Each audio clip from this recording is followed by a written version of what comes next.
That's so kind. Thank you. I paid them so much money to do that. It's crazy. You guys didn't even have to do it. I recognize your cousins. Yeah, exactly.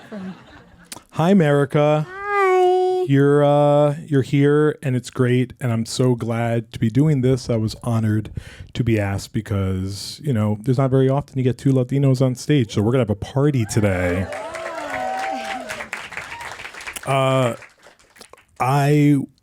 It's always good to start with the origin story. How did you become the villain in the story, right? And I always want to go back. America Ferrera, little Honduran girl running around her living room. What got you so energized and pumped to get into this industry that you're so good at working in?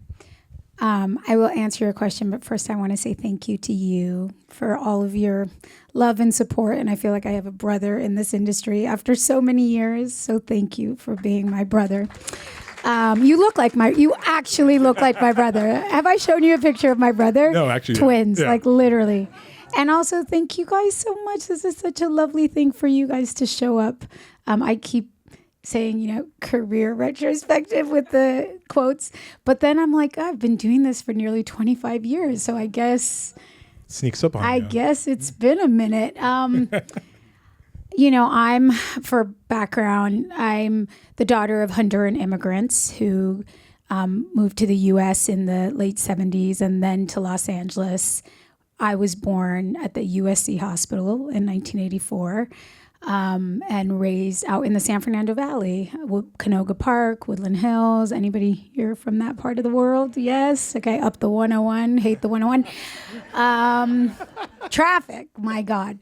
And I grew up, in public schools, and my only access to my only access to theater and performance and art was whatever was available to me through the public school education, Los Angeles Unified School District. And I was in kindergarten. I was 5 years old, which trips me out because my daughter's 5. My son is 7. I was 5 in Miss Wildstein's class at Calabash Elementary School in Woodland Hills. And my oldest sister, I'm the youngest of 6 kids, was in the 5th grade. And Miss Rodriguez, one of the 5th grade teachers, imposed, they didn't have a drama program, but she made all the 5th graders do a musical every year, and everyone had to participate. And my sister was like begrudgingly like Flying Monkey number 2 in The Wizard of Oz. And so we went to go watch, and I was 5 years old, kindergarten, dragged along. I'll never, ever, ever, ever forget the feeling of like being struck by lightning, like seeing young people on stage telling a story.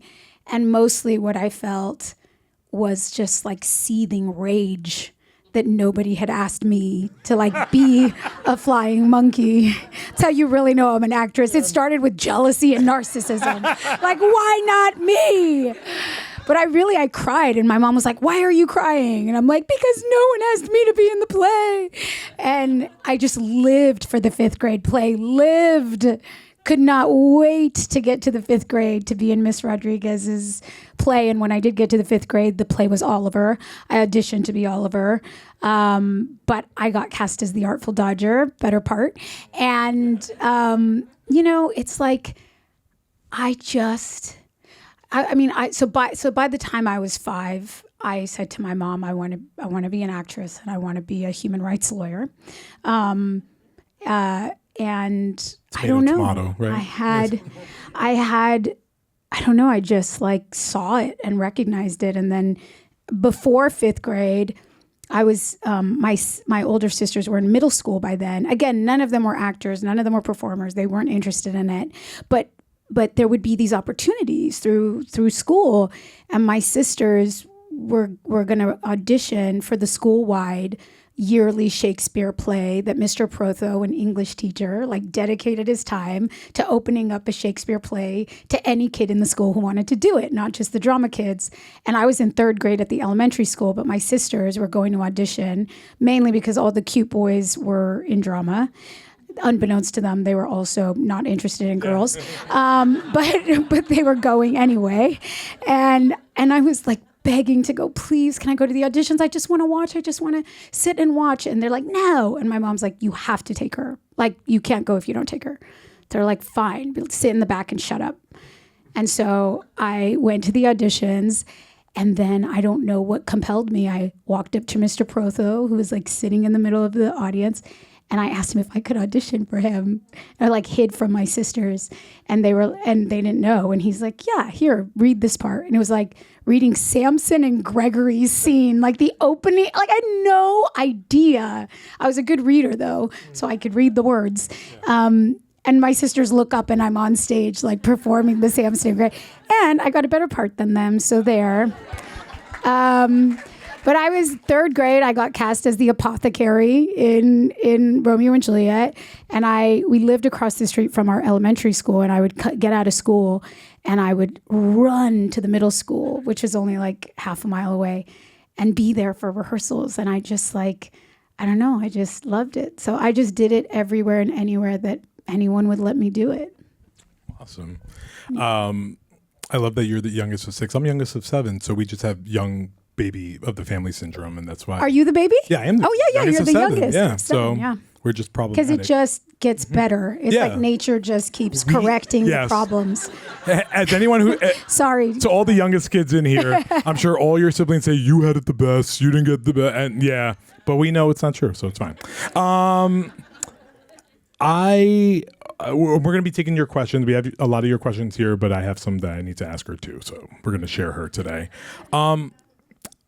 How did your upbringing and cultural background influence your creative drive? Because when a lot of people ask me, and I'm talking a lot about diversity, equity, inclusion in this industry, and I love Hollywood, and I love the Oscars, I love award shows, and they're like, you love something that you don't see yourself a lot at sometimes, and it's hard to reconcile, but we love it nonetheless. So what did you see?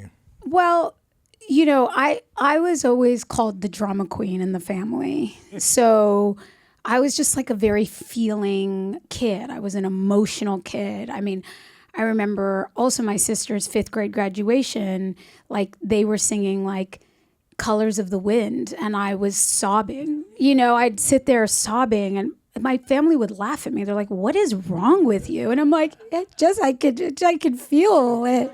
And they just like ridiculed me, like in terms of like, I think they thought it was funny, but for me as a kid, they were just like, you're a lot, and like save it for the stage and stop being so dramatic. And so, for me, like acting and singing and watching movies and where people expressed and emoted, it was a safe place to do that. It was a safe place to feel all my feelings and not be too much, And so I think, for a lot of us, like our art is our safe space where we, not only are we allowed to be the things and feel all the things, but then you're rewarded for it, right? Then it's like, oh, you're good at a thing. Okay, great. Like, we understand now what the value of all your feelings are, So I think like in terms of my family culture, I was, it's where I could put my big feelings and my, so, the other, I mean, I don't know that this is exactly your question, but my parents, as I mentioned, were immigrants, and we were sort of fed the American dream, breakfast, lunch, and dinner, and constantly heard like, we left our home, we left everything, we came here so that you could do and be whatever you want to be, and you can have a wild dream. But of course, my mom thought that meant like Harvard, not like, okay, great, I'll be an actor. She's like, not that. Like, but I'm like, oh no, but you said that I could be anything, and now I believe you. And and my mom was such a force of nature. My dad went back to Honduras when I was 8, so my mom raised 6 kids by herself. Immigrant woman.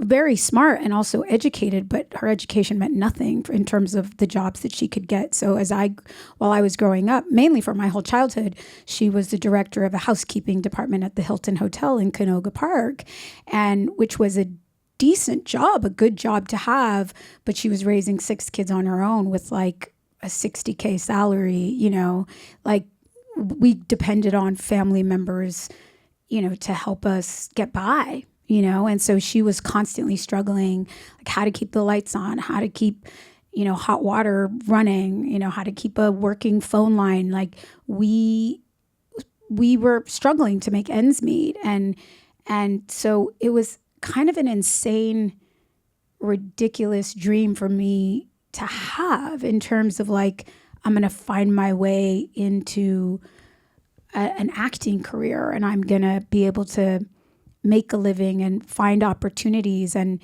you know, a lot of people around me, including my own family, just kind of thought that was insane. And like, you know, kind of rightfully, right? It's an insane thing to believe. But at the same time, I watched my mom do the impossible. And she also told me I could do the impossible. And so I believed her, you know, as delusional as it was. And I just thought like, great, I'm an underdog. Like it makes it a better story. You know, I just kind of always thought that the fact that no one was like me, I mean, of course it was hard. It was not hard. It was disappointing to not see myself reflected back at me. But at the same time, when you're young, you don't know what you don't know. And I'm like, well, of course I'm like Tom Hanks, you know, and like, of course I can do what Julia Roberts does. Like, just wait till they see me. Then the doors will open and they'll be handing me all the awards. You know, like I just had a very delusional sense of like, I'm like them. So it wasn't until later that I really stopped to think about and realize the impact of growing up in a culture that doesn't mirror you, you know? And I think part of wanting to express and be a part of that was to like validate my existence and that I'm here and my family's here and people like me are here too. But none of that was really conscious. As a kid, I felt the humanity and my connection as a human to the stories and the characters that resonated with me. And that made me feel like, why wouldn't I be enough? Why wouldn't people see in me my capacity and for humanity like that? And it wasn't until I started auditioning and actually being, you know, trying to get in that I understood the restrictions and the boxes that existed for someone like me. But before that, I was just quite delusional. Happily delusional. I'll take happy delusion. Yeah. What's great about an actor like yourself, and you bring up Tom Hanks, but like this, I'm going to compare you a little bit to him. When you have an actor such as yourself, there's like certain roles that we take and we're like, that's my America, or like, that's my Tom Hanks, and that's your introduction. So I'm going to be hopping around a little bit of your career. And I think it's a good place to start. For some people, Sisterhood of the Traveling Pants, like may be something that they're like, that's my America. So I wanted you to look back upon that time, because that in many ways, that is the mainstream breakthrough role for you, like in the film world, because it depends on how you look at it. Yeah. But looking back and seeing how much it means to people and how people are so protective of it, like in a very aggressive way, like they're like, it's very weird sometimes, actually. Very passionate fan base. How do you look back upon that time and getting that role? You know, I'm always amazed when I look at my career, how like, and then this is like a not humble brag. It's just a brag. It's like my batting average is high. Like I can't believe how many jobs I've had in movies that mean so much to people. But when I think about it, it's like I more often than not, I knew what was for me. or I knew what connected to me, where I'm like, that, I have something to say. And also these friendships and what this is exploring, it resonates with me. And I felt that when I read Real Women Have Curves, it just like was lightning. It was like, this is me. I have something to offer. I have something to say. This inspires and enlivens me as an audience member, as a viewer, in a way that I can only assume will do the same for millions of other people who've never seen this version of this character. And so that's what's always driven me, truly, is the feeling of like, do I connect on a level where like, I have to do this. I have to say this. And for me, I felt that way when I read Sisterhood of the Traveling Pants. I felt that way about Carmen specifically.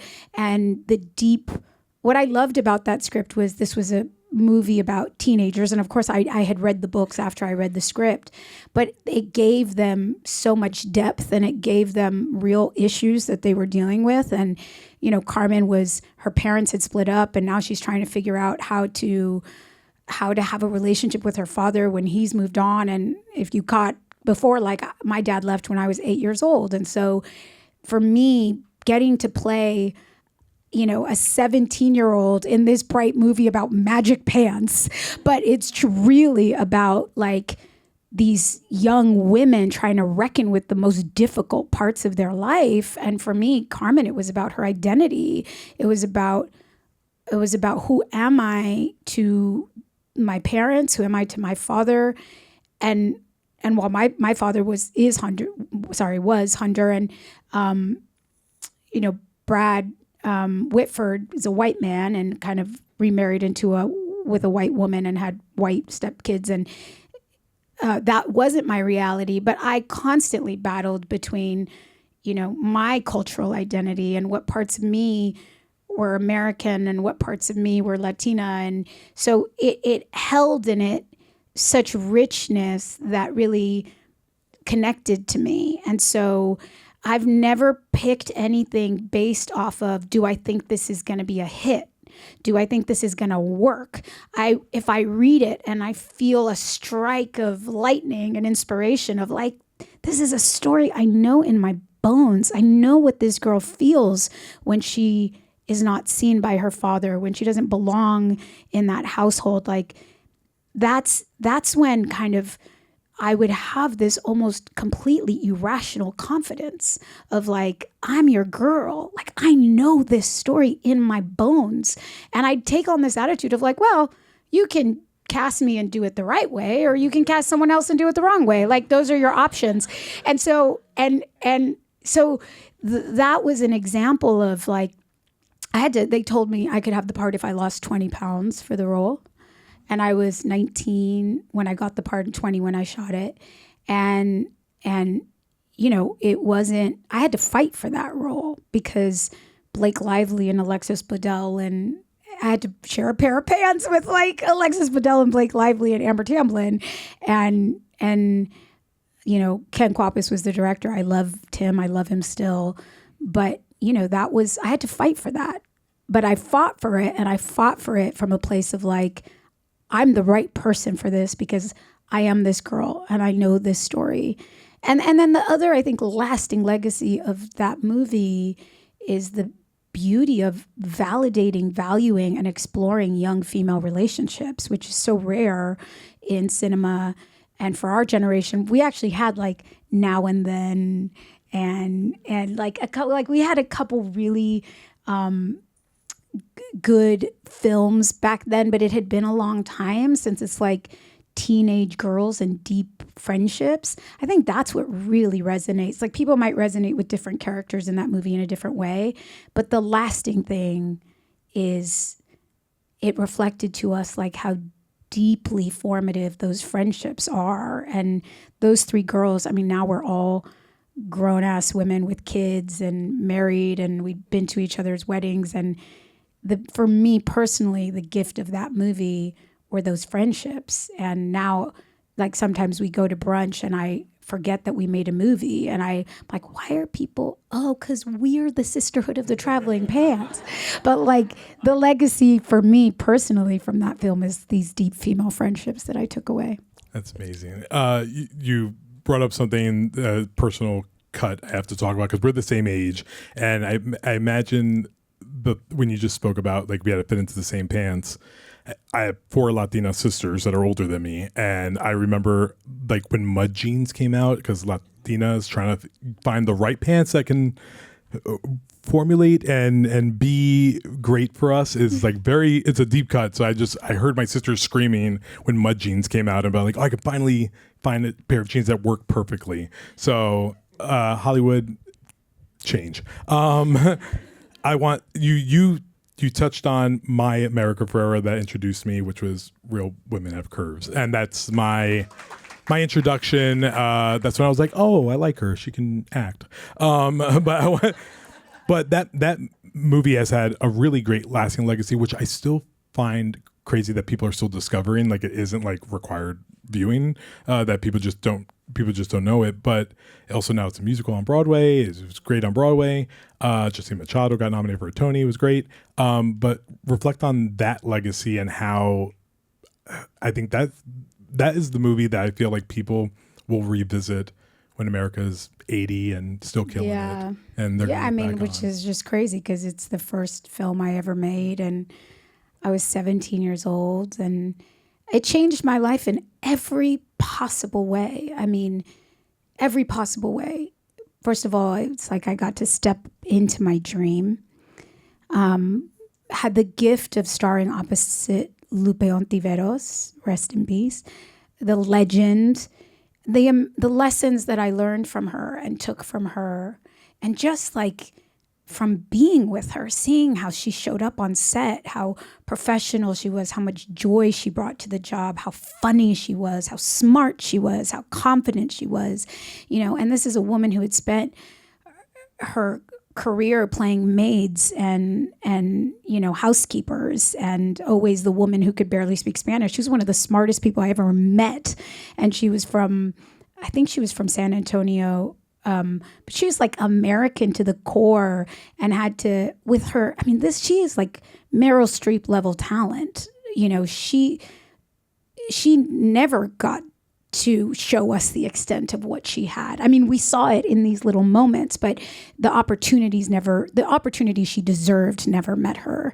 And knowing that and learning that so early on in my career at 17, that level of talent could go untapped, was such a lesson.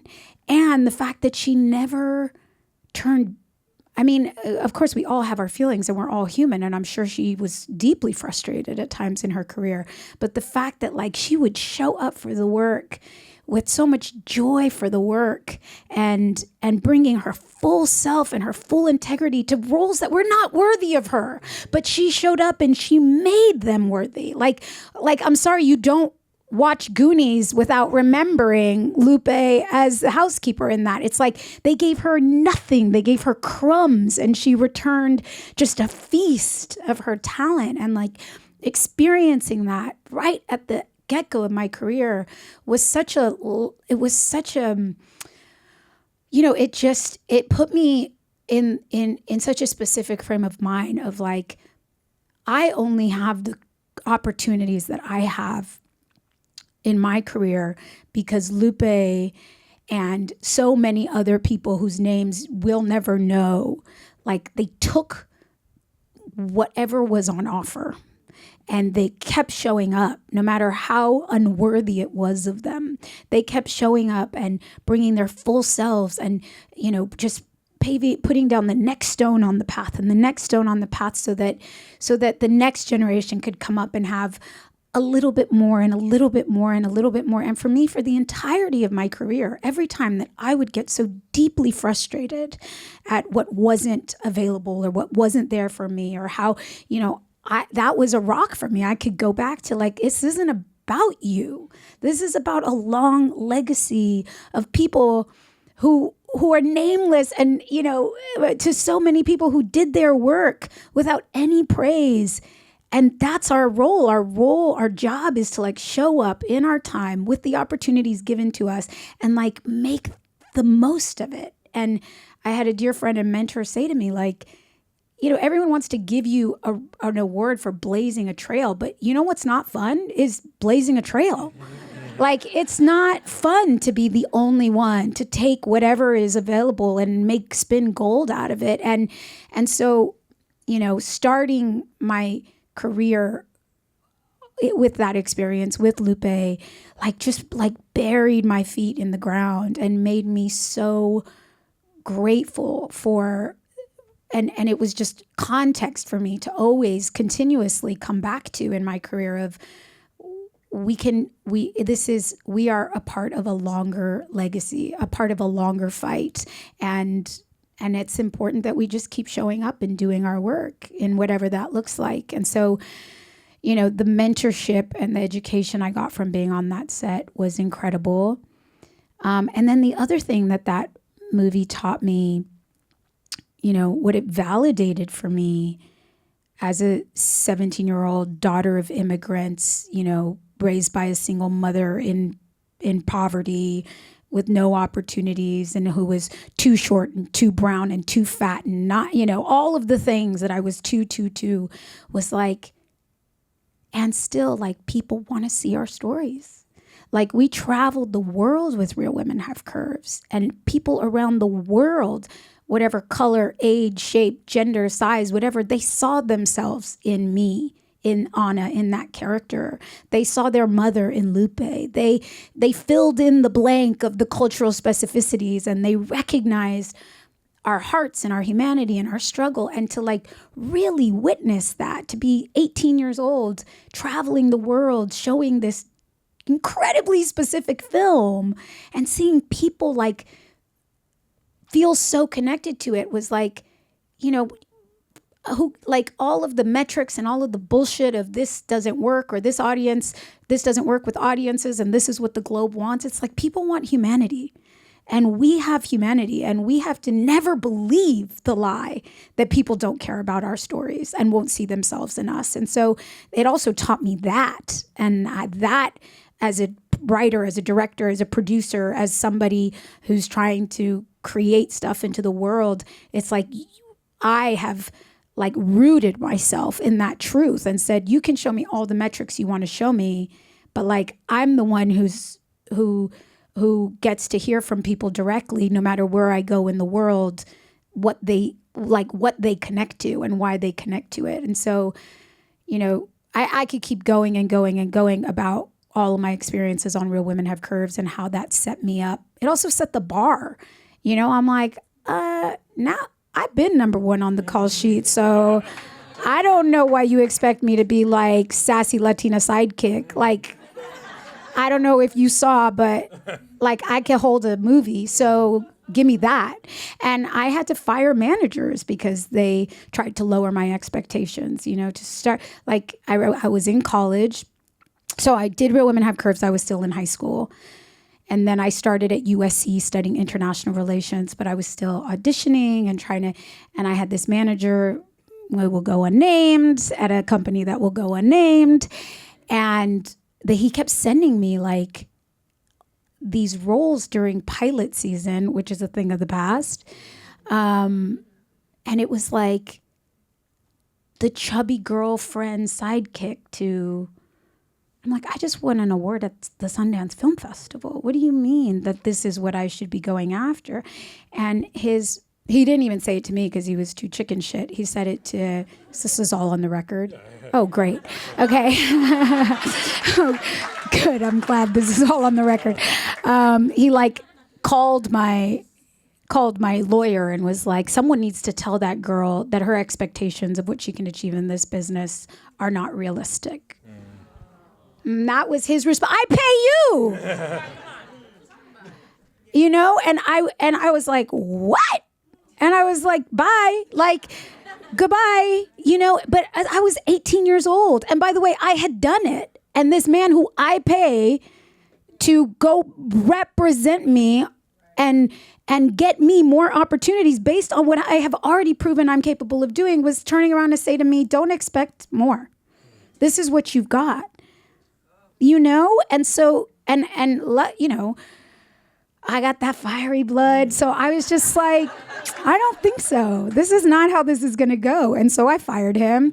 And, you know, along the way, it's continuous. It's like, I always think about this study that I read about of like, that they put rats in 2 different cages, and one had a sign that said like high IQ rats and low IQ rats, and how those rats performed according to the sign on their cage, like the test that they had for them. And they had to figure out like, well, why? Because they can't read and they can't even see the sign. And it was all about how the people handled them, what the people around them expected of them to do, and how they expected them to perform. And that is what they did, what was expected of them.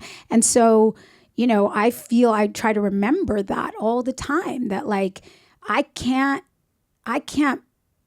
you know, and I think as this industry is so crazy, like, and I was such a young kid, I was like looking to everyone to have the answers for me. What's right for me? What's the right career? How do you pave the path? How do I get to the dream? And expecting our agents or our managers or our lawyers or whoever to have the answer. And it's like my young self knew this, and then she forgot it. And then I had to relearn it in my 30s and 40s of like, nobody knows what I'm here to do but me.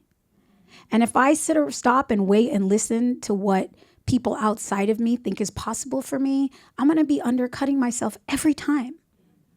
And having that success of Real Women Have Curves out the gate, like, set my expectations for what I was capable of and what I should expect from this industry, regardless of whether they could deliver. I didn't have to lower my expectations.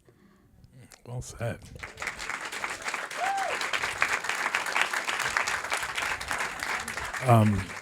We have a surprise for you. Your fired manager's here now. No. Hey! Can you imagine? I definitely Scene. I also like got on the phone and fired him myself. Oh, I was done. like, I know you couldn't say the hard thing to me, but let this 18-year-old show you how it's done. Yeah.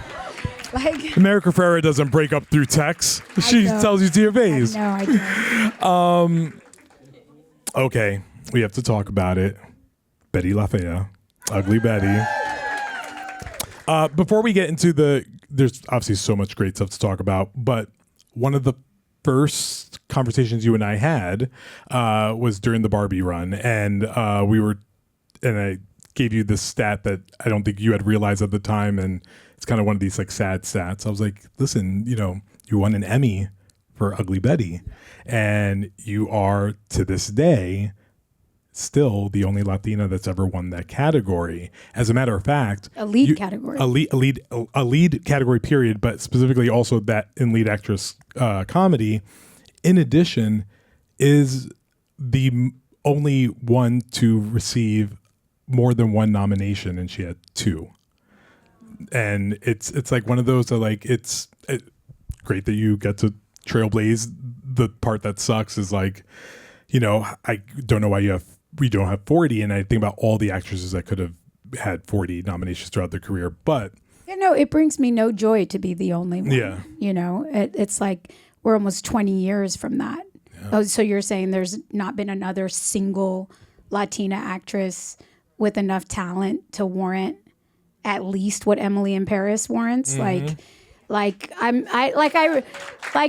I just refuse to believe, to allow what we see to be like the proof for those narratives. It's like, I know what the truth is, which is there are just no opportunities. Like the talent is there, but like, you know, even for people who have proven themselves, there are not often opportunities to meet them on the other side of it. Yeah. You know, much less new faces, fresh faces. And so, you know, I don't take any joy from being the one and only Latina, because I just know that's like, it's a gross, you know, under servicing of not only the talent that exists there, but the audiences who deserve to see, you know, those characters, and not just audiences who look like them, but like audiences whose worldviews can be opened up and enriched by watching people who they haven't seen their whole lives. And so, anyway, that wasn't even your question. We went off on a tangent. But just to say, like, yeah, it's going to be almost 20 years since I won the Emmy in that, as a lead actress in any of the acting categories. And I just think it's an incredible, like, shame and disappointment on our industry that we're still here. And to be frank, like, Real Women Have Curves, like, happened 20 something years ago, 24 years ago, 23 years ago. And, like, where was the next Real Women Have Curves? Like, so we get one every 30 years, 50 years. Like, that's not okay, and it performed in every way that you could ask a film to perform, and Patricia Cardosa, our director, like, couldn't get work after she made that movie.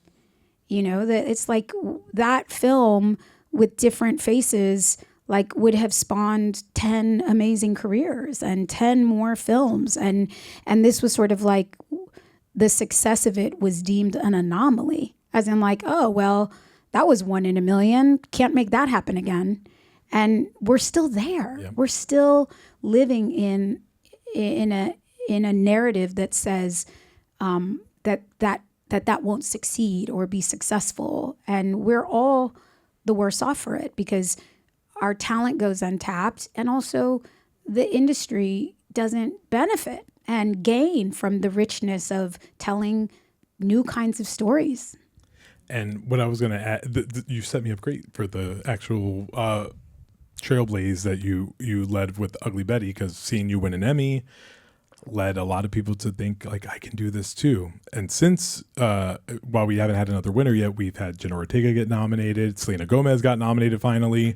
This past year, it's always like, Latinos are so stealth sometimes. People don't even know that we're winning stuff.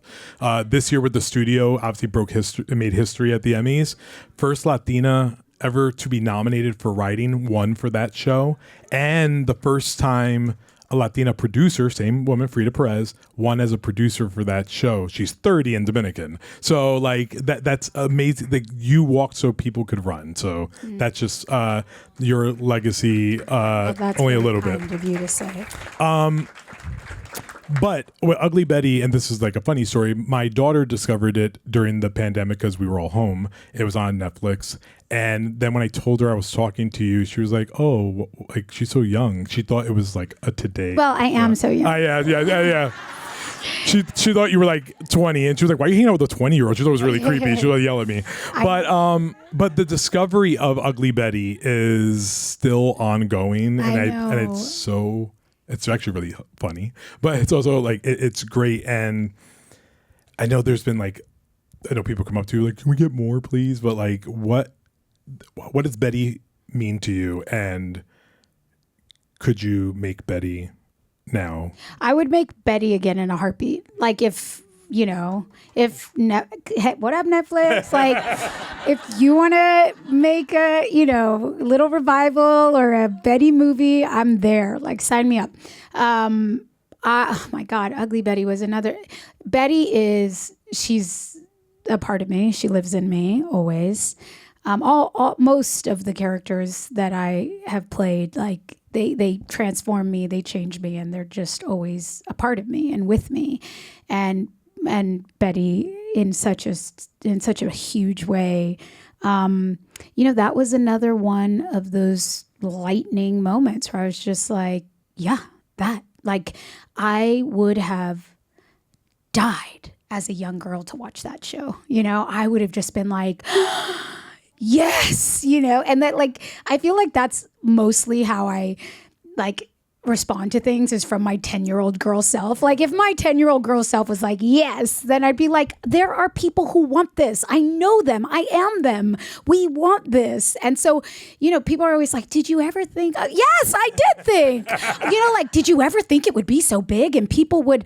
I'm like, yes, of course. That's why I did it. And like it's like, of course, because I know how many people are starving for storytelling that speaks to them, and they never get it. So, like, when these gems come around that you go, oh, you're going to tell a story from a new point of view, and like from a young woman who doesn't fit into these constructs. Like, you better believe that there are more people in the world waiting for that than for the same thing you've been making over and over and over again. And so well, never mind that Betty La Fea like literally shut the country of Colombia down, like literally.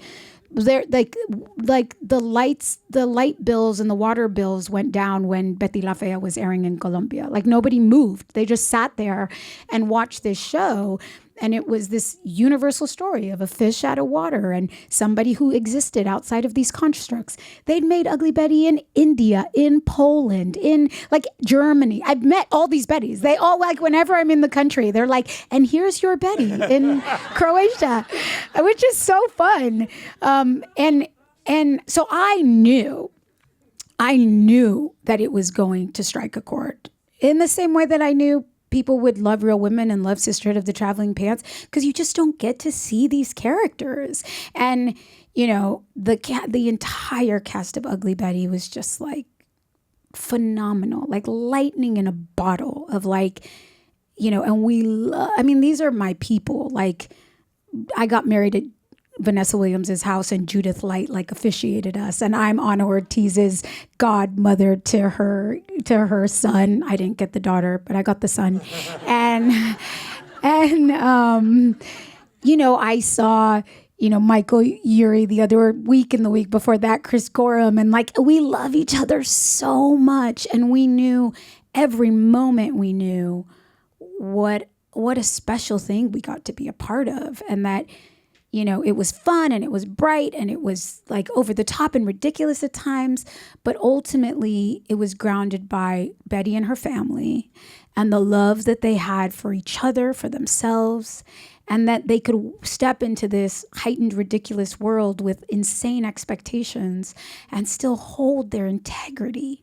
You know, this is a crazy story about Ugly Betty.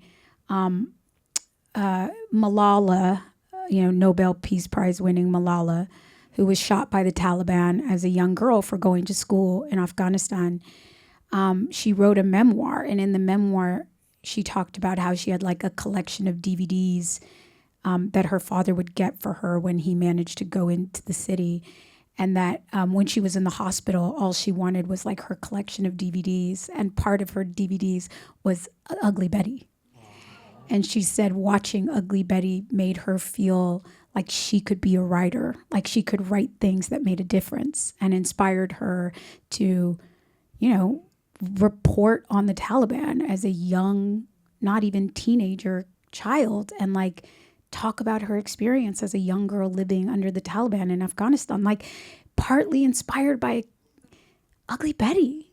You know, like, I have the privilege of hearing from people all the time what it means to them to see a new way of being in the world and being reflected back. And, you know, it will never stop being miraculous to me. And it will never stop being, you know, like the privilege that it was to play that character, to represent not just Betty, but everyone on that show, and the family in particular.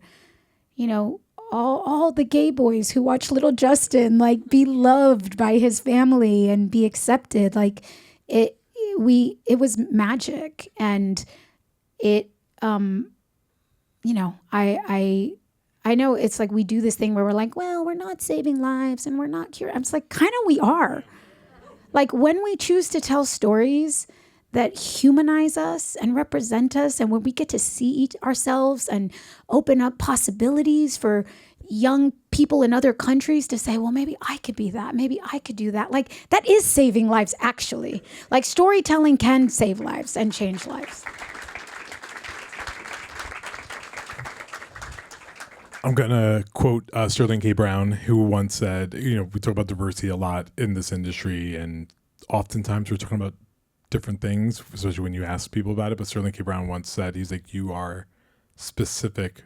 You can be universal when you're specific. Oh, like 100%. when there's like a Latino story, people are like, oh, you know, this is very Latino, whatever, blah, blah. And it's like, wait, you don't think standing up to your parents and like being scared that your mom's gonna be disappointed is not universal? That doesn't hit every household, like everywhere. Like it's such a strange thing. But Ugly Betty was, specific without being, like it was universal and it was specific. It was everything that we wanted from a show. Yeah. And I look for in this industry. I need to transition now to Barbie. Little indie film, you may not have heard of it yet. Yeah. And I'm going to travel back to the very first time I met America Ferrera, and I'm going to tell a personal story. I've been dying to tell this story. I not know this story? I mean, you'll remember the story once I tell it. It's not problematic, I promise. First time I met America was early on in that season. And obviously, as you know, America got nominated for an Academy Award for Barbie. And this was maybe September, October, early in the award season. And we were, this is not a humble brag, but it is. We were at Jessica Alba's house because she was having a Latino party. So we were all hanging out there and I met America and I was standing there with Victoria Alonso, producer at Marvel. And we were all talking. I was like, hey, I met you. They introduced you to me. And I was like, listen, I think you're amazing. And Barbie, like, listen, this could be like an Oscar run for you. And maybe you're like, listen, this is like, I don't think this is it. And Victoria grabbed your hand. She's like, you don't do it for you. You do it for all of us. So everyone could see you. You go through this process. And even if you don't get the result in the end, we see you try and you will inspire other girls to do it. And then you were like, okay. And then we were standing there. I was like, I'm telling you, let it happen. It may happen. And then fast forward, like 7 months later, Academy Award nominee America Ferrera. And it was incredible. And a lot of it was born within a speech in the movie. A lot of it was born with Greta casting your real life husband in that movie because it was very method acting for him, Ryan's actually the best. And it was, again, I saw a Latina on screen, but we don't know if Gloria's Latina. Like, never said in the screen, like, I'm a Latina and I'm married to a white guy. But it was the epitome of what I strive for. Barbie means a lot to you, I'm sure. I would love you to talk about what Gloria has done for you in this second chapter you're in now. Yeah, I mean, that I think we talked about this too when I was on your podcast of just like, I think I was at a time in my career where I was producing more, I was directing Hentified, I was developing a film that I'm going to direct called I'm Not Your Perfect Mexican Daughter. And I was really like finding so much joy in creating projects and putting my energy into projects that like meant something so to me, and that I knew that like if I don't fight for this, it's probably not going to get made. So let me put my energy into like the things that I uniquely can usher into the world.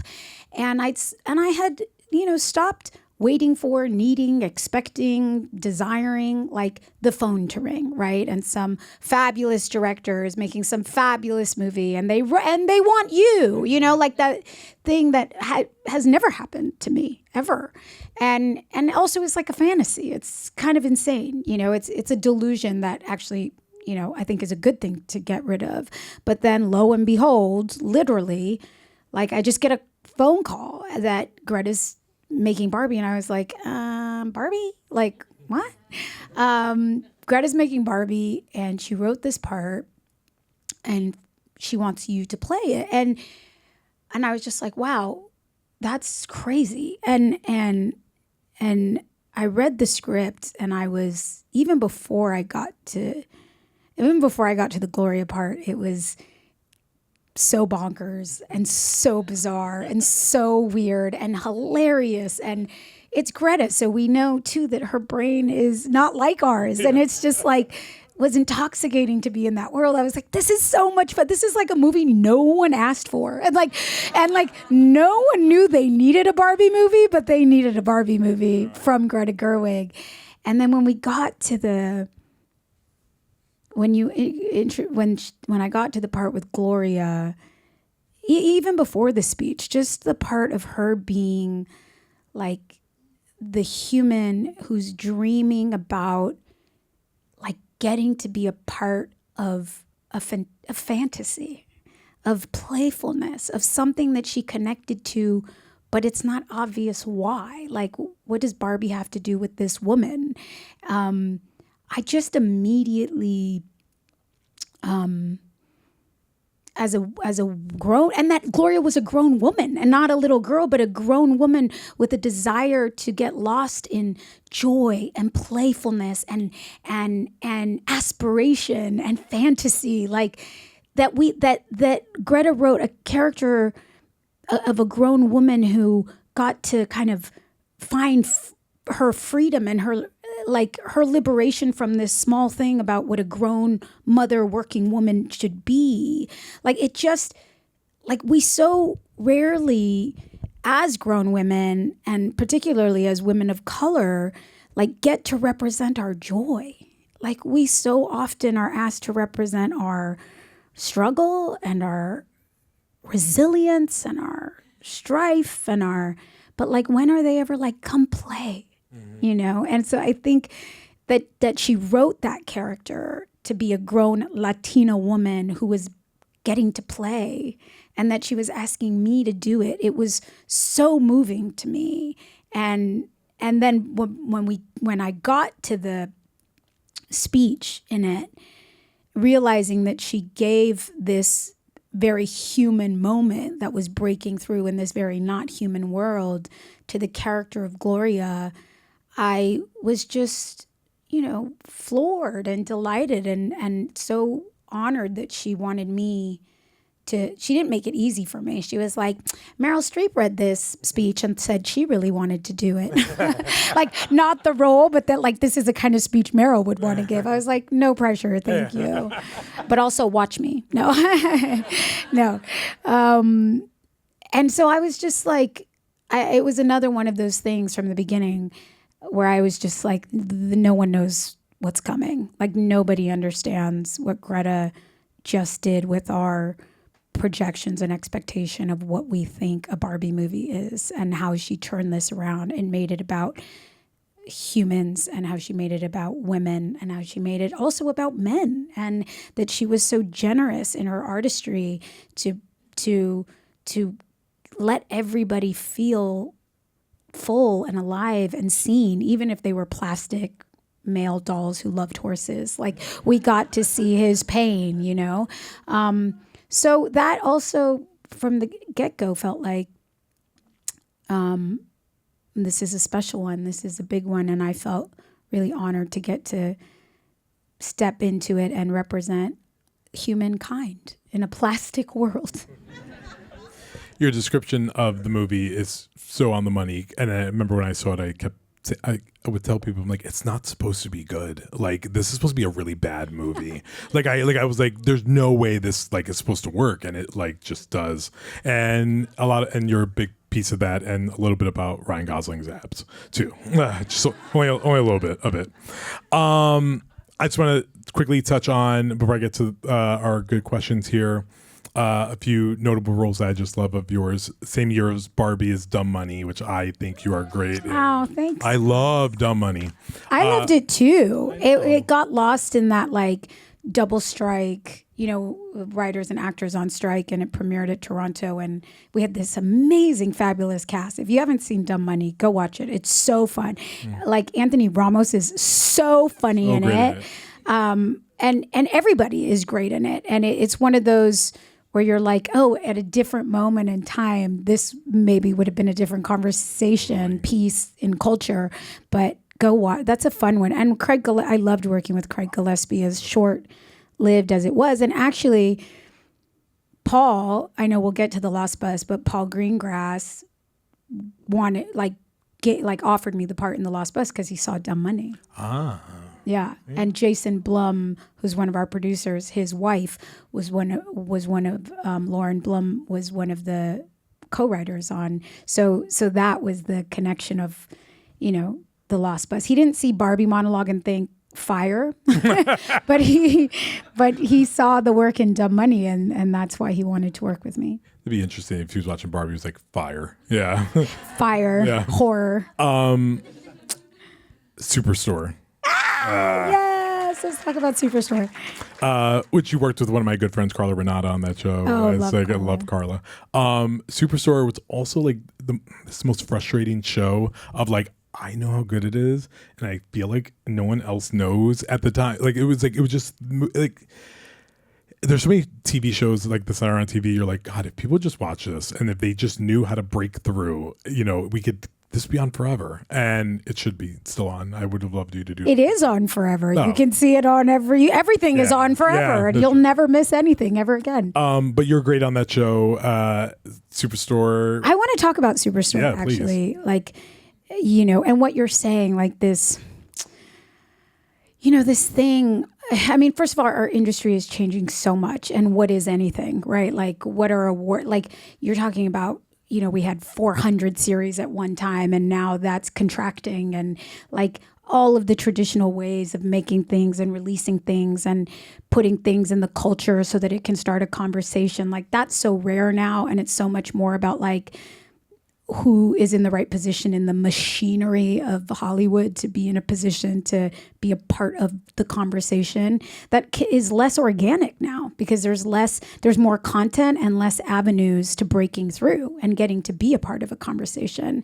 And I feel like Superstore was sort of towards the beginning of that. But I feel like for me, like, there is some frustration in being like, we're making something so good, why aren't people talking about it? But also, that's not the point. The point is that you make something good that people find and resonate with, and that they love, and that it feels like a secret to them, and that they're connecting. And the kind of magic of these days is now, like you said, there are people who were not alive when we finished Ugly Betty who are finding Ugly Betty. And same for Superstore. Superstore went on the air, or Superstore went off the air, and then in the pandemic went on Netflix worldwide, in the US on Peacock, and then all of a sudden people found Superstore, and we're done making the show. And I'll tell you, when I travel to other countries, like, people love this show. But what's so validating about that to me is, like, we made this show. I chose to make this show, another thing that my agents told me not to do. Because I saw the potential to depict everyday working class people with humanity and with humor and with intelligence and with dignity. And I mean, I think Walmart is one of the top 2 employers in our entire country. Like, when you're talking about working class people, you're talking about people who work in retail. You're like, these are the jobs. And how could you, like, why wouldn't you want to tell stories that, like, dignify and make hilarious and bearable, like, that existence, that life? There's millions of those people who are living that life. And now I travel to other countries, and it's like construction workers, bartenders, like, people around the world are like, I love that show. And it's like, I'm so glad, because it's for you. We made it for you. And, like, yes, it's nice to be nominated and put on a cover, but, like, that's not what we made it for. We made the show for working class people to come home and recognize their lives and laugh and see themselves portrayed with humor and dignity and all of those things. And the show only we made it. Can you imagine? We made it when Obama was president. We started making it when Obama was president, and then ended, like, shortly after the pandemic. But, like, that show only becomes more and more relevant and important as time goes on. And, like, that's the point, right? That's the point, is that we're making art that means something to people. And it's like, in this day and age in our industry, it's like, what does success even mean in the ways that we usually measure it? And for me, it always has to be measured by, like, is this connecting? Is it inspiring? Is it comforting. I mean, but some of my favorite things that people say to me are like, it just happened the other day. Like my dad was dying of cancer and we watched Ugly Betty together in the hospital, or, we were displaced, during the pandemic and we sat down and watched Hentified on Netflix, or like, to hear that like these things will find people at a time in their life where they need it, where it brings them comfort or solace or escape or whatever. Like that's the point. And that's what I love about the life of Superstore and how it has evolved and it has found its audience. It feels like the way you described it early on, it felt like, when you know that the band is cool and no one else does and everyone finds it, you're like, oh God. Oh God, that's right. Yeah, it feels a lot like that. So when people started talking about it, it's like, guys, it's like whatever. I was here in 2010. Yeah, Shut up. Exactly. Thanks. Let's talk about The Lost Bus. Okay. Raise your hand if you've seen The Lost Bus. Okay. Ooh, okay. It's on Apple TV+. The rest of you have homework to do. Produced by Jason Blum, Jamie Lee Curtis. You might have heard of her also. Stars Matthew McConaughey and yourself. From a personal standpoint, like I moved to LA 4 years ago. I'm originally from the East Coast. I'm sure you could tell by everything about me. From New York. And the fires of last year was the first fires I've ever been a part of. And it was the worst ever. And The Lost Bus gave me such agita, but also a great sense of hope. I cried way too much in it. But it's Paul Greengrass, did United 93, Captain Phillips. He knows how to stress you out in a movie. And you go for it in a way that I was so happy to see you in this role, because it was like, yes, give America stuff like this to do. Like, you're essentially sitting on a bus, but it is like you get to really bring this woman to life. And I wanted to allow you to talk about working on this movie and how it came after Barbie. And, I remember writing about it. Yeah. Yeah. So kind of we were still at the tail end of the Barbie press campaign. And I got a call that, that Paul Greengrass was making this movie with Matthew McConaughey, Jason Blum, and Jamie Lee Curtis producing, and that he had seen Dumb Money and he wanted to offer me the part. And I was flabbergasted. I'm a huge fan of Paul Greengrass, Born Identity movies, Bloody Sunday, which was his first feature, Captain Phillips. And what I loved about the way he, makes his films is the action and the tension and the building the stress is like he's masterful at it, but he also never loses the character. It's like rooted in something deeply real, which makes the tension all the more stressful. And so I genuinely had said out loud to my agent, if I ever do an action movie, I want to do a Paul Greengrass film. And so that was really amazing to be asked to be in it. And for those of you who don't know, it's based on a true story, real fire, deadliest wildfire in Southern California. It killed 85 people in Paradise, California. And there was a book written called Paradise, and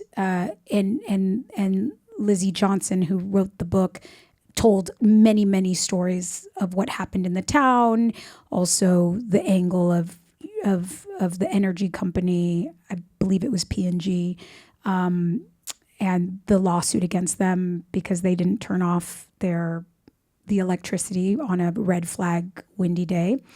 And she told the story from all these angles. And one of the stories was a real life story about this bus driver, Kevin McKay, who was like new to bus driving in Paradise, California.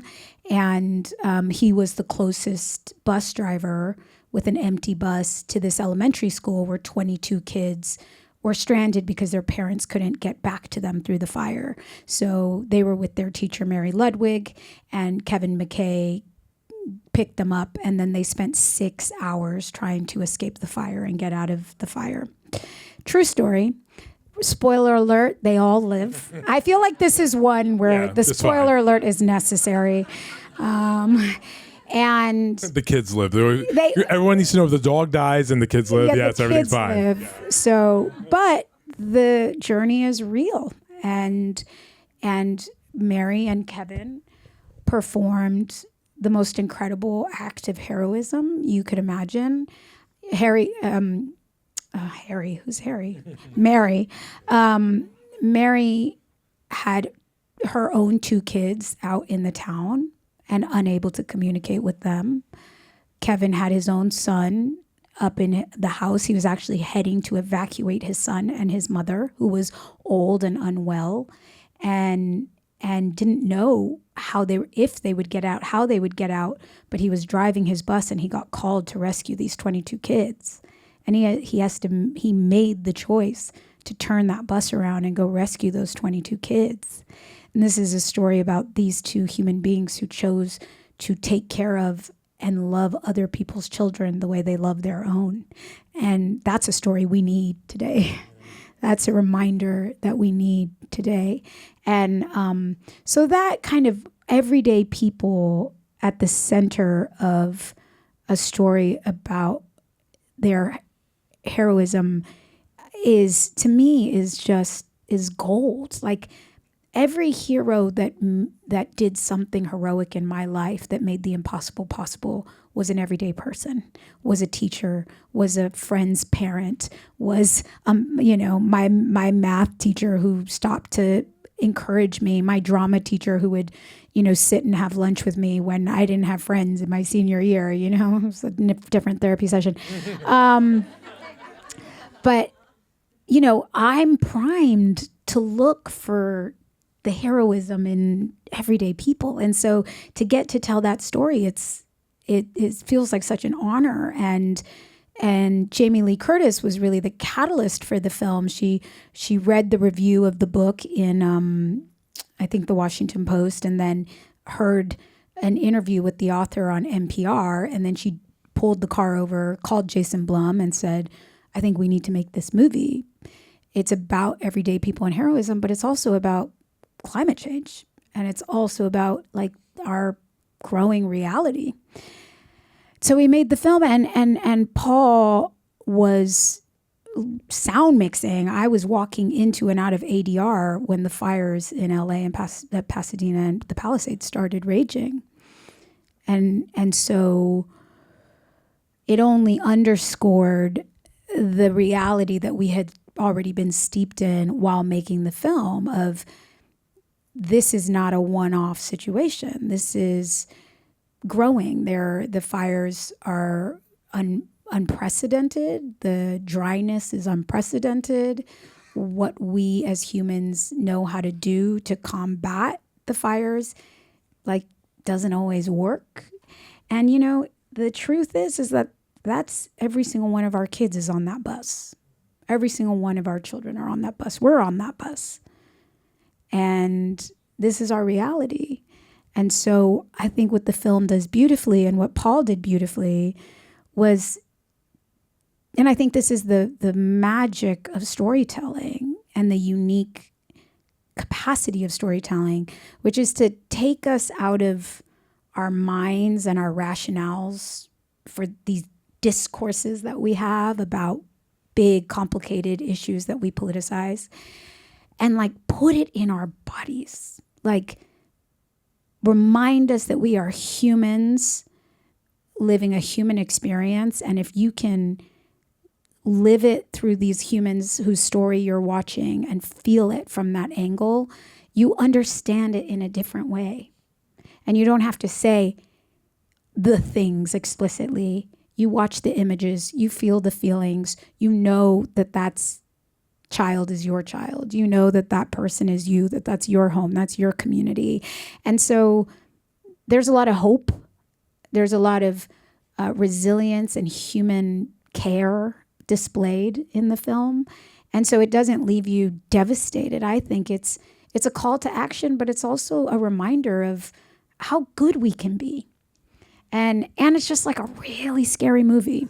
So if you like scary movies, I got tricked into making it. Horror is not my genre.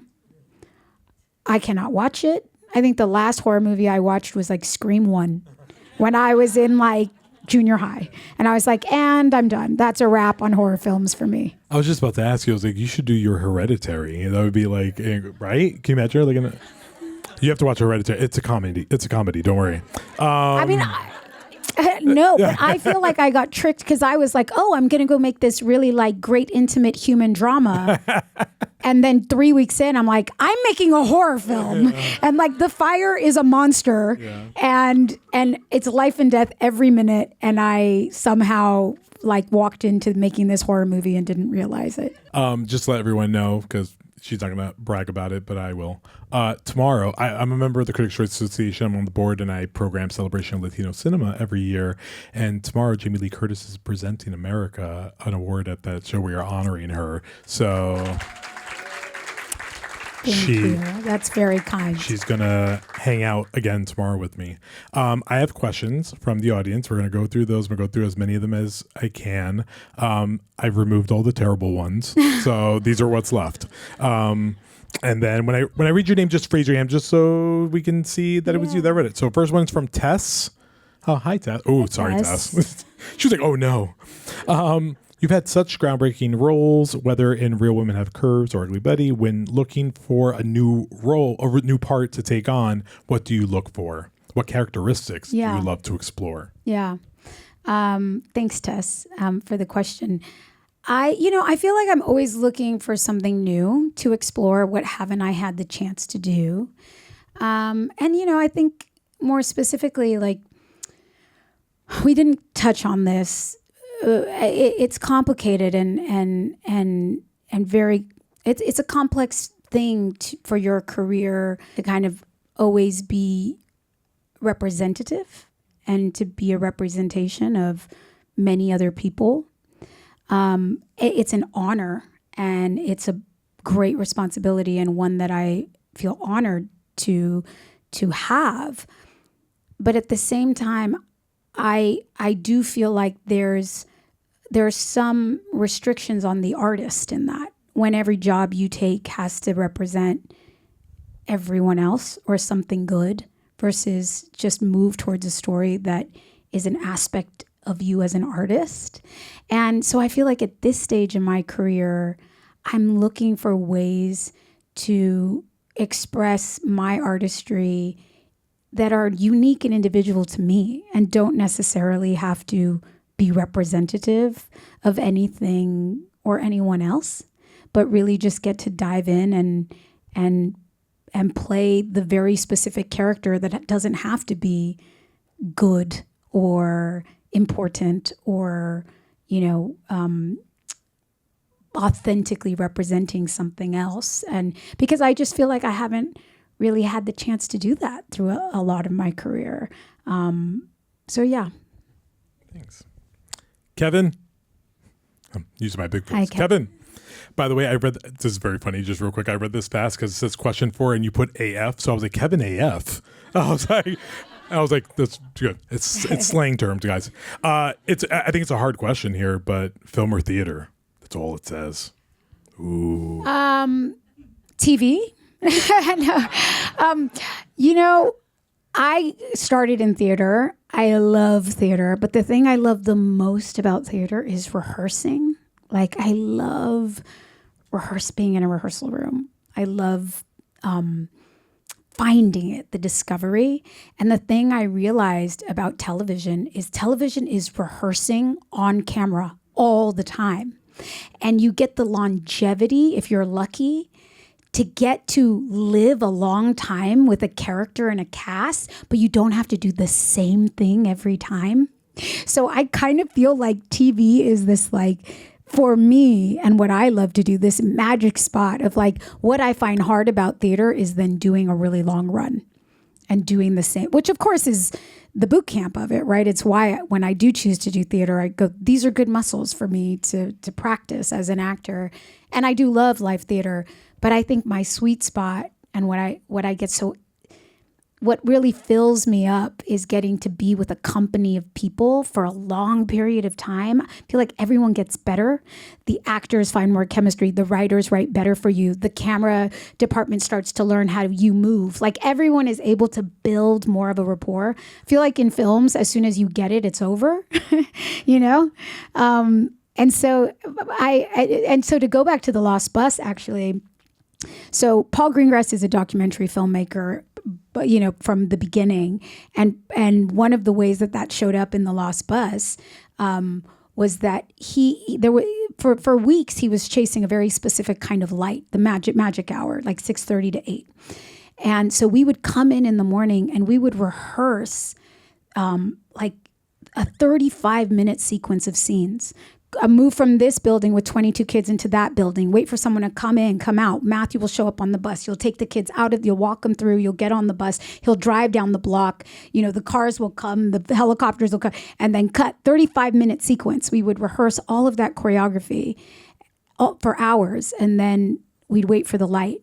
And then when it was 6:30, we'd get like 3 takes of like these 35-minute long sequences. And it was like doing a play on camera.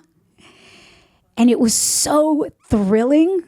It was incredibly thrilling. And it was like these things that you don't think belong together, which is like filmmaking, but this like rehearsal, theatrical type way and like that was thrilling. So maybe what I love is sort of the unexpected, like getting to mix and mingle the different mediums.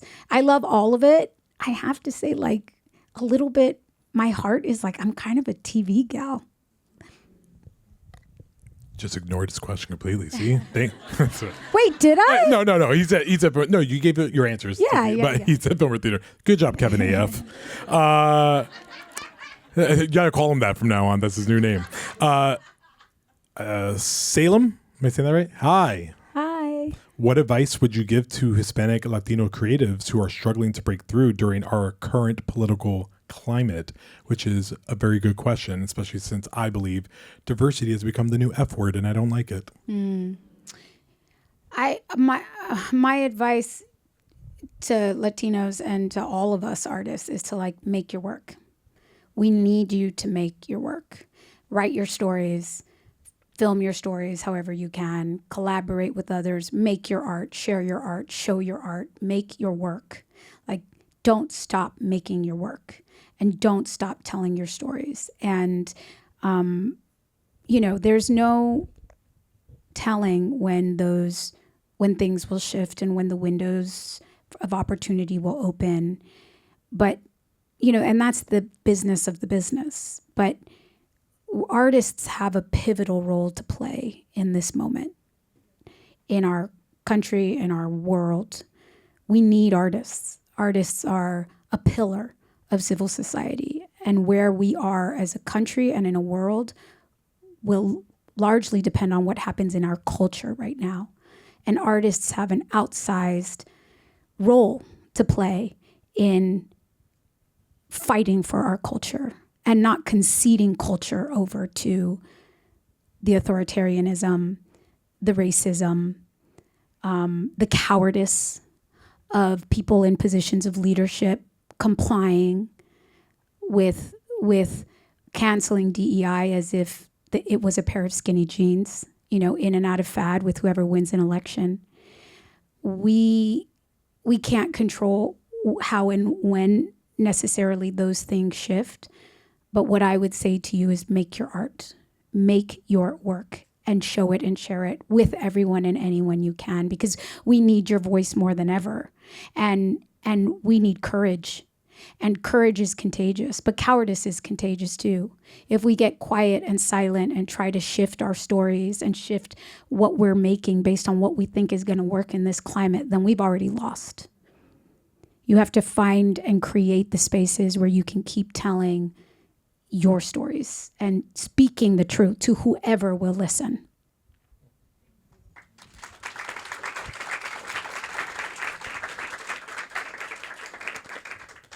America for president. Okay.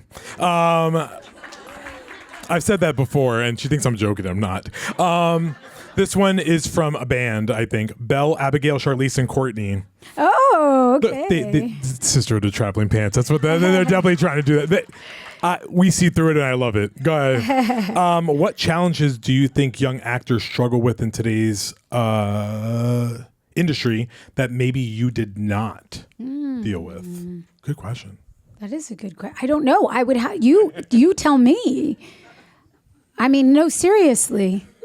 What is what is unique to? Maybe I would say the biggest thing that we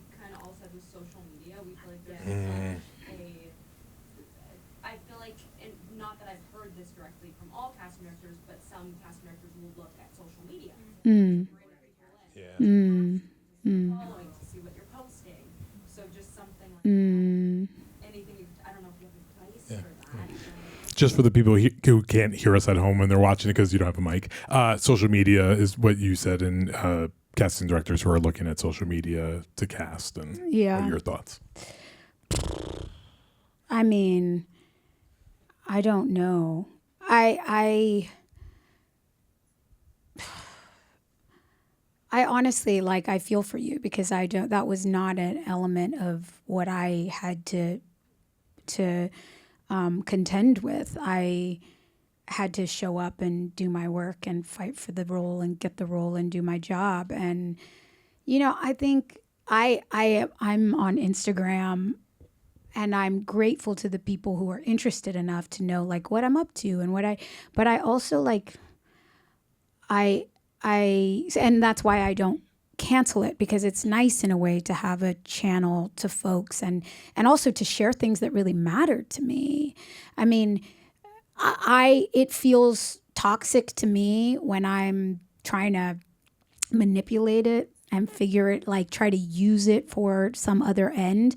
It feels okay and productive to me when I use it as a channel to share parts of myself and my work and my art and the things that I care about. So, I think that it can be one of these ways that you continue to share your art, you continue to tell your story. I think, the dangers are that we allow the medium to shape us, and that we try to conform to, like, what do people expect of me on this platform? What do they expect of me on this platform? I mean, if they're going to your social media to get a better sense of you, then make sure that your social media is a reflection of you. Make it authentic to who you are. Maybe see it as another opportunity to give more information about you as an artist. Put stuff on there that is reflective of you. I mean, that's really all this, like, millennial can tell you. I don't know. And I do often wish that I never started. But I am merely human and can doom scroll with the best of them. But every time I go to get rid of it, that is the thing that stops me. Is like, this is a channel. This is a genuine channel to people who want to, who care, who are listening or coming here to learn something about me. So how do I use it in a way that is an authentic reflection of that, So that's what I would say. Wait till we tell you about MySpace. And I never did MySpace. MySpace and Mi Gente. Anyone here remember Black Planet? They go, Black Planet was my jam. Which of this band members are you that asked a question? You're Charlotte. Okay.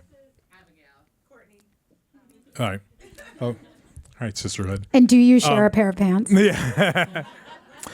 You're trying. You can't find them. Well, you have to go to the Magic store for the Magic pants. Yeah. Actually, the band submitted a question, then Belle put a question, so I want to know which one it was. But it's a really great question. Have you done your dream role yet? And if not, what is it?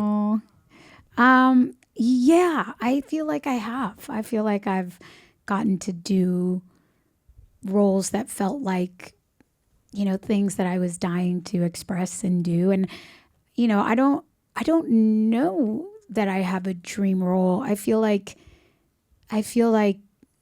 what's exciting is to be surprised by things that speak to a part of me that maybe wouldn't have 2 years ago or 5 years ago, and say, oh, this is interesting to me now. The exploration of this thing is interesting now. And yeah, I don't know that I have a dream role, except for maybe being Mama Rose in Gypsy. But can't sing like that. They have auto-tune. Auto-tune, right? We can make it work. Anthony Cloyd. Oh, hi, Anthony. Hi, Anthony. When did you feel like you, quote unquote, made it, and how did you handle the life changes and pressures that came with it? I'm still waiting. Oh.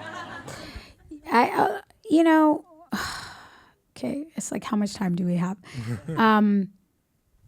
I've shared this before, But like, like this is a sad story, but like when I won my Emmy for Ugly Betty, the overwhelming feeling that I had when I stood on that stage was, I don't deserve this.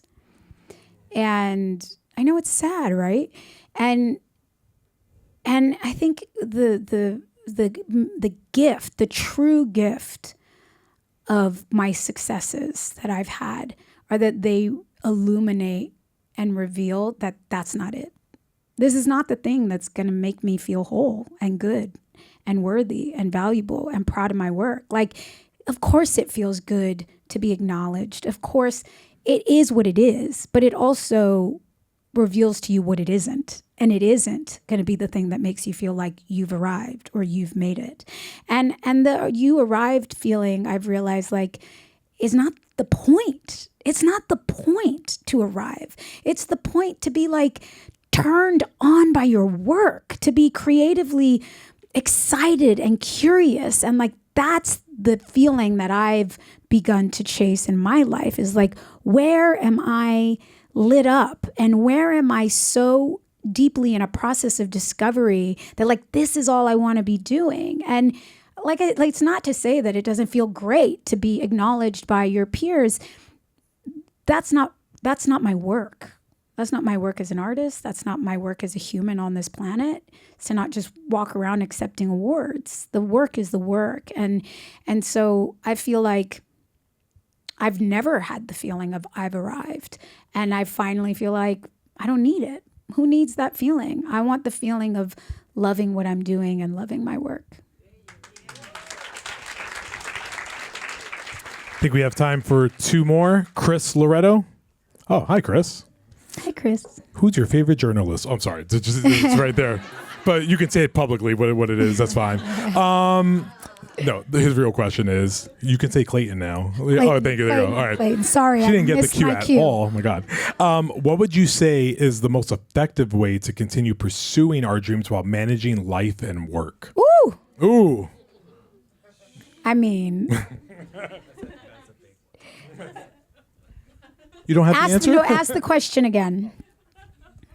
What would you say is the most effective way to continue pursuing our dreams while managing life and work? Okay. I'm going to quote my very brilliant friend, Anand Girdadas, and I'll say the best answer I've ever found is to be ambitious about your whole life. Don't just be ambitious about being the best artist you can be. Be ambitious about being the best friend you can be, the best wife or husband or mother or father or, chef who only cooks when it's two friends, or ambitious about what your bedside table looks like because it brings you joy. Ambitious about pickleball that you're never going to be good at, but you're ambitious about it because it brings you joy. Like, truly, I'm just now in this phase of my life where I realized, when do I live? Like, I've been taught to succeed, to achieve, to be a girl boss, to like impress and to have goals and to grind. And I've done that and I've done it well, but that's not a life. And so I feel like I've just recently started asking myself, like, when do I live? And I love my work and I love being an artist and I love creating and I'm so lucky I get to do that. But like somewhere along the way, I accepted that was meant to be a whole life and it's not. So there is no real balance. Like, you're always putting something down to pick something else up. So there's no such thing as like, I'm perfectly balancing everything I'm holding in my life at the same time. But what I'm practicing now is like when I'm in my personal life doing some random thing that is not about making a living, making money, making art, sharing anything, like I'm bringing the value to it that I genuinely feel and that I'm being ambitious about it. And that what's great about that is that not only does it make you feel like a like a happier person when you're not being an artist, you know, to be like, there are other ways for me to feel joy and worthiness in this world than just when I'm making my art. But it means that like it kind of right sizes the art. You know, you come to your work and you're removing the burden that you place on your art to validate you. And then you get to just make art. And it doesn't have to be perfect, and it doesn't have to be the best thing ever made, and it doesn't have to be the thing that proves to the world that you're good enough. It can just be what wants to come through you. And then you get to be better at that too, because you're putting on it the right role that it should have. And to close us out, Cecilia. Oh, right. Hi, Cecilia. Oh, you guys put it right next to each other. Okay. I think it's a good one to close out with. As Latinas, many of us grow up being told to be grateful and to not ask or ask for too much. How did you learn to advocate for yourself in this industry? Well, I was very lucky to have a mentor. My lawyer, she's been my entertainment lawyer since I was 17. My whole career. And she really pushed me to do the uncomfortable things and like ask for the things that I needed. And so I think mentorship and modeling, like finding other women and asking other women in your life, like who you do see doing that, like to be your mentors in that. So I couldn't have done it without her. And I think, you know, for better or for worse, the way I would get courage is I would think about like, this isn't just for me. Like, for instance, when I first started asking to direct, it was on Superstore, and I really wanted to. And, but I was nervous and afraid and also doubtful. And can I do it? And do I deserve it? And have I, you know, I'm like, well, I've made over 100 hours of television. I'm not sure what I'm waiting for. Like the 18-year-old intern out of USC is ready to go, you know, like he's not doubting himself, but here I am being like, when am I going to be ready?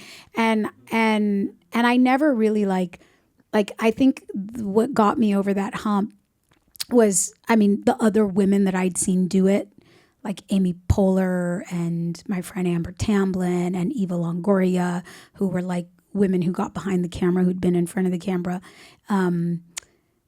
They inspired me too. But I think the thing that really pushed me over the edge was this feeling of like, if I can't do it, like if I, with my access and my experience and the success that I've had, like if I don't think I'm good enough to do this, like how can I expect other women to feel good enough to ask for this? And it was this feeling of like, I'm going to ask not just for me, but like for all of us. And because we all need examples, because seeing other women do it is what made me feel like I could do it. So I got to get over myself to become another example to other women that like, we can do this and we deserve to do it. And so, yeah, I think whenever I'm in doubt, whenever I'm in a space where I feel like I don't belong here, or I'm not good enough to be, or I'm not smart enough, I'm not whatever enough, like the thing that keeps me in the room, the thing that places me back in my purpose is remembering like I'm never alone in these rooms. I'm bringing along with me everybody who's never seen themselves in this position before. And that genuinely is what creates the courage for me. Yeah.